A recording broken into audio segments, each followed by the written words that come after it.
Join us on Quidden as we unravel the key differences between two significant economic downturns in U.S. history, the Great Depression and recessions. Discover the causes, impacts, and lessons learned from these pivotal events, and understand how they shape our economic landscape today. Hey there, Quidden community. Today, we're diving into the world of economics to explore the differences between the Great Depression and recessions in the United States. What sets these events apart, and what can we learn from them? Let's find out. Let's start with the Great Depression, one of the darkest periods in U.S. economic history. The Great Depression began in 1929 with the stock market crash and lasted through the 1930s. This wasn't just a downturn, it was a catastrophic collapse. The Great Depression saw unemployment rates soar to about 25%, and GDP plummeted by nearly 30%.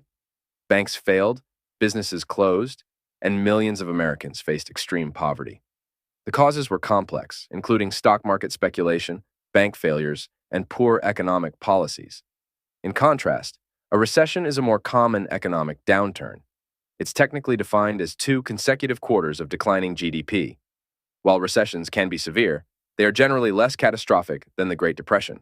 For example, the 2008 financial crisis, known as the Great Recession, was triggered by the collapse of the housing bubble and financial sector instability. Unemployment peaked around 10%, which was significant but nowhere near the levels of the Great Depression. So, what are the key differences? Severity and duration.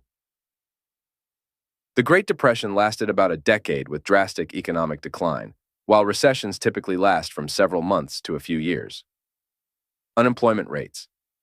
The Great Depression had unprecedented unemployment rates of up to 25%, whereas recent recessions see rates around 10% or lower. Economic impact. The Great Depression affected every aspect of life, leading to long-term changes in economic policies. Recessions, though impactful, usually result in more short-term policy adjustments. Let's look at a practical example, comparing the experiences of 2 fictional families during these periods.